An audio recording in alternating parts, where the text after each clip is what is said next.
I like to describe the dissolve feature here in ArcGIS Pro. It's maybe thought of as the inverse of the clip or intersect, especially the intersect, because the dissolve feature basically dissolves boundaries where on either side of the boundary there's a common value for one of the attributes.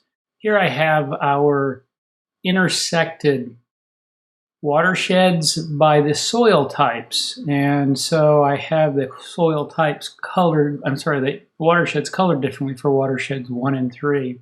And I intersected those into different polygons with the soil type. So I have different sections here, and I might want to go ahead then and dissolve these back. Now you might think this is silly to intersect and then dissolve. The dissolve allows you to calculate functions that aggregate across the features that you're combining. So I could get an area weighted average or the range or the largest or the smallest for some variable within a watershed. So if I was looking for a watershed attribute that's maybe the range of absorptions within this watershed, so I might want to find what's the highest minus the lowest. I have this max absorption here, and I would want to go through all the polygons in the watershed and find the highest absorption and then subtract the lowest for some reason.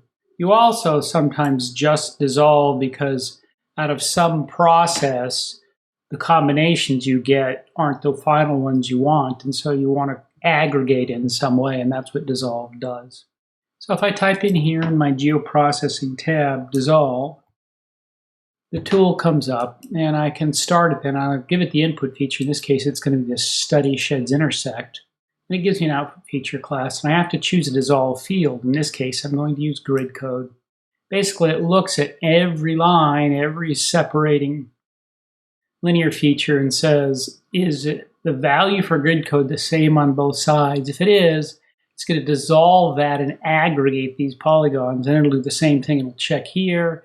With this polygon, if the grid code is the same, it will dissolve that line and aggregate up until you have no lines with the same value for grid code on either side. You can dissolve by multiple features if you want. It'll check both of them.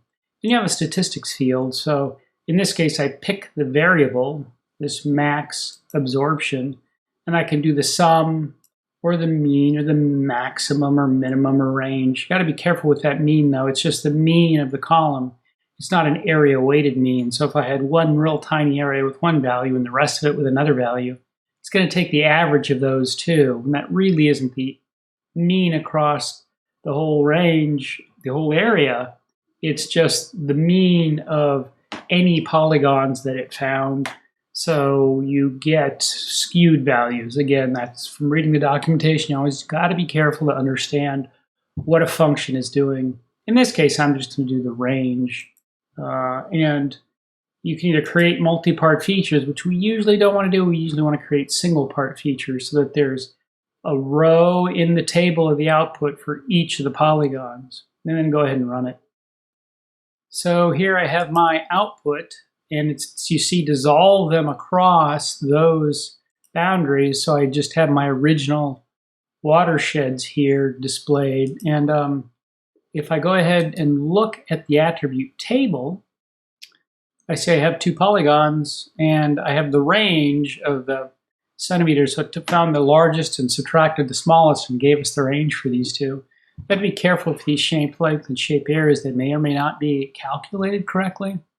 But what the dissolve has done is then basically aggregated the values for this variable and the way I told it across the grid codes here. You'll be doing this during your analysis multiple times because you'll want values for runoff and costs associated with the watersheds, and so you'll be doing the calculations and dissolving and summing across these, and so you have to basically aggregate those different levels of calculated runoff for your various scenarios, both the initial and after you've done modifications, into the whole watersheds, because then there'll be pour points coming out, and that's what you want to aggregate to.